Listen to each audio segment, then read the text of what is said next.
Hope everybody had a good Christmas. I just figured I'd do a little video on my latest pick and how I value stuff. So this all started with a text message the day before Christmas. I'll pop in a pic. Just a friend of mine I met years ago buying a couple drums off him, and he kept me in mind and asked me if I was interested. So this one was a little crazy. The seller couldn't meet the day before Christmas, which was fine. We agreed to meet the day after Christmas.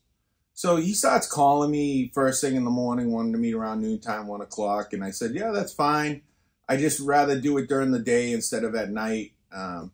So he ends up calling me back and texting me all day, pushing the time back.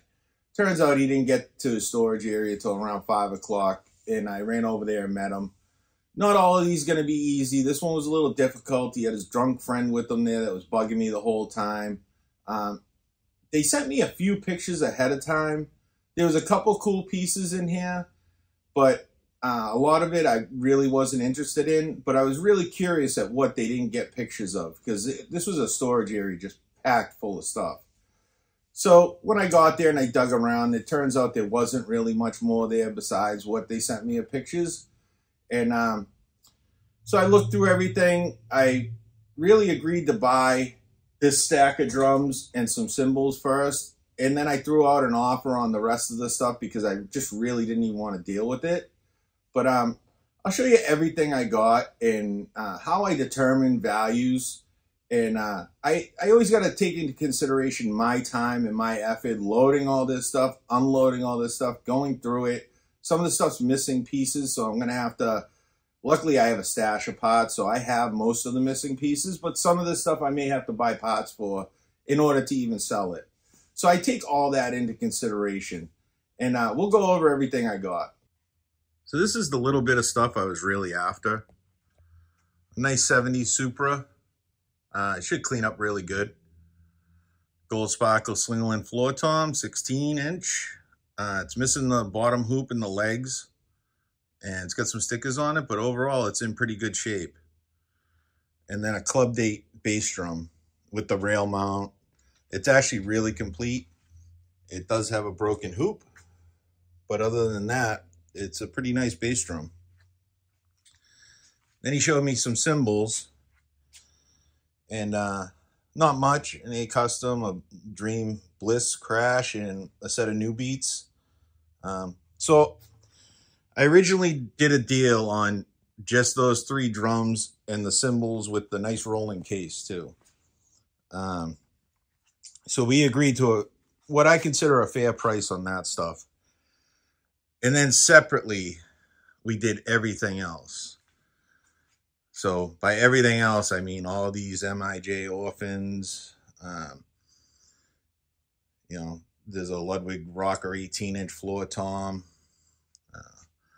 Small Little Town of Rockstar. Then these 3 kits. This is a Stage Custom. Again, like I said, some of these are missing parts. This one doesn't have the tom holder, which I have one down cellar. And it's missing the T-rods, and it was missing the front hoop, which I had a front hoop, and I actually had the T-rods for it. So I have the parts to complete that one. Then we got a 6-piece Pearl Export. This one's missing I have 2 of the floor tom legs. It's missing 1. And it's missing most of the tom holders, though. I only got 1 with it. So I'm going to have to either find 3 tom arms for it or buy them in order to even sell it. I just don't think it would sell not having the tom arms. People don't like to mess with that stuff.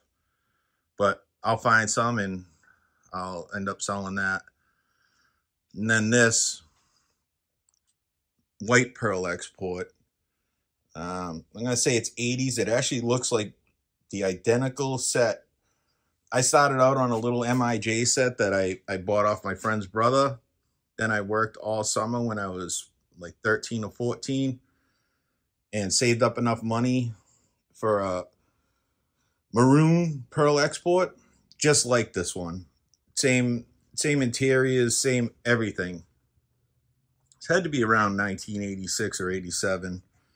Again, I was maybe 13 or 14. I ended up saving up half the money, and my parents matched that. So I was able to go in and buy a brand new Pearl Export set. I think it was like $550 at the time, and it came with some hardware. But this is probably the cleanest white Pearl Export from the 80s I've ever seen. It's really not yellowed. All the chrome's in pretty good condition. A little bit of rust here and there. And I do have the tom arms for that. And I have one for the black set. Then there was this big pile of hardware. Just, I don't really value hardware at all, and I'll show you why. It's really worthless to me to have to go through all the stuff, clean it up, take pictures of it, put it on the marketplace for $20 or $30 at a time. I usually end up just wholesaling hardware to a couple friends of mine that own drum shops and let them piece it out and sell it. Some of it's, you know, there's 4 snare stands, pedal, generic pedal, a stand for the Pearl Export, missing the arms, but that's good. Looks like a couple Ludwig Atlas stands, but this is the problem with hardware, is you always end up finding stuff like this that's not correct for it, or they're missing pieces, or it's broken, and you just don't see all that when you're looking through stuff, especially this, where I had a drunk guy kind of bugging me the whole time. I just don't value hardware. They can either throw it in with the deal or they can keep it. I really don't care. You know, half of a 5,000 pedal. So this is, I think, is what's decent hardware, probably usable besides the half of the 5,000. In that one Ludwig stand with the wrong topper on it. But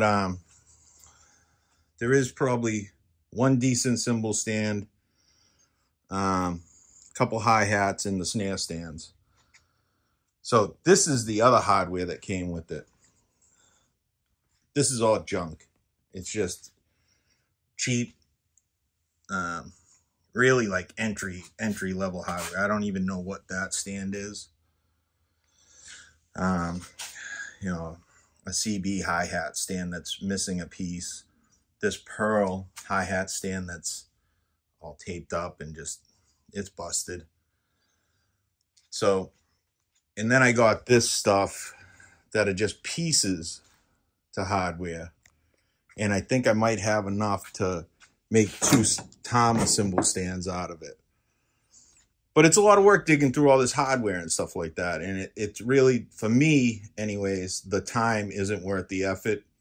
So like I said, whether they keep it or they throw it in on the deal, I really don't care. I don't put a value on it.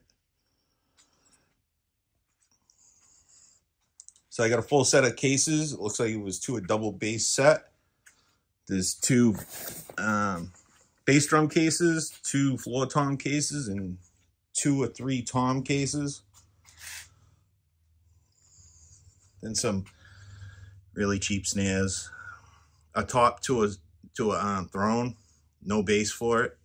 Again, the hardware is just it's worthless to me. To me, anyways. I know other people could probably sort through it and make a little bit of money off it, and I'm okay with that. If that's what they want to do. There was I saw a glimpse of this in one of the pictures, and I was hoping it was a Slingerland with just the wrong hoops on it, but turns out it's a Spitfire by Slingerland, just a generic Taiwanese snare that looks Slingerland. Somebody put a CB 700 throw off on it. So again, that's really not worth much. So, as I said, I bought all this stuff with the cymbals, and then I threw them a really low offer on just everything drum related. Everything else in the storage area that was drum related. And to my chagrin, he took it. So I was loading up all these drum sets while my girlfriend was patiently waiting in the truck for me. I surprisingly got everything in my truck. So it's just a good amount of stuff. And like I said, this takes a lot of time to load, unload, clean up, find parts for, sort through the hardware. Then I'm going to have to take pictures of it. I'm going to have to clean some of it, deal with, 10 people before one of them actually comes and buys the stuff. So to me, I really didn't even want to deal with all this stuff. Not to be a snob, I've sold hundreds, well, I don't know about hundreds, but I've sold a ton of Pearl Exports and Yamaha Stage Customs. They're good drums. Just with me, I like to stick with the vintage stuff. I ended up paying $200 for all these sets, all the hardware and the cases and that Spitfire snare. And again, it seems really low, and it is really low, but the seller accepted it and he just wanted the stuff gone. So there's a little bit of money to be made. It's not a home run. It's not the vintage stuff I was hoping, but overall it was a really good deal. Some of these drums still have price tags on them.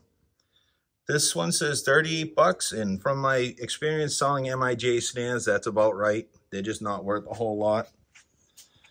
And the Spitfire has a sticker on the head. It says $20. So I also gave the guy that gave me this lead, that introduced me to the seller, a small finder's fee. So I also have to take that into consideration when I make him an offer, that I'm going to have to, at the end, pay a little more to the person that gave me the lead, just because it's the right thing to do. He didn't make any money off of it. He didn't have to contact me. So next time, it'll just put it in his head that, hey, I can make a few bucks if I send Sean a lead. So it's just the right thing to do, to take care of him. So I'm going to be into the Yamaha for probably about $50 in parts. Same with the Pearl. Even though I have them, that's still what they would cost me. Plus about 3 hours in time to clean up the Yamaha set and to clean up the Pearl set. And I figure my time is at least $50 an hour. So there's $150 plus $50 in parts into the Yamaha. So I'm at $200 cost on that. And the Pearl is $150 plus another $50 in parts. Same thing, about $200 in my time in parts. And honestly, there may be $300 sets. Luckily, the white Pearl doesn't need any cleaning. So this black Stage Custom, this got some rust on it. I'm going to have to take this set completely apart and get rid of the rust and clean it up and, add the missing pieces to it. Same thing with this black Pearl Export. They need to be taken apart and cleaned. Get rid of the rust. I'm not going to do full restorations on them, but I'm going to do a cleanup. I don't like selling stuff with rust on it. I like the stuff to be at least presentable. So it's really important that you take your time into consideration. So I'm going to have hours into cleaning these sets, getting the rust off them, listing them, dealing with people. So it's just really crucial that you take that into consideration. And I don't like throwing out lowball offers like that. I just really didn't want to deal with it. But he had 3 storage areas full of stuff that he had to deal with himself, and he just wanted them gone. So he accepted the offer. We were both happy in the end. He got rid of some stuff and made a little cash, and I got a bunch of stuff to deal with. So, I try to be fair with people, but again, sometimes I just don't want to deal with it. So that's how we came up with that number. Anyways, if you like this content, please like, subscribe, comment, share, all that stuff. I really appreciate it. And thank you to all my subscribers already and the people that comment. Again, I really appreciate it. And I hope everybody has a great new year.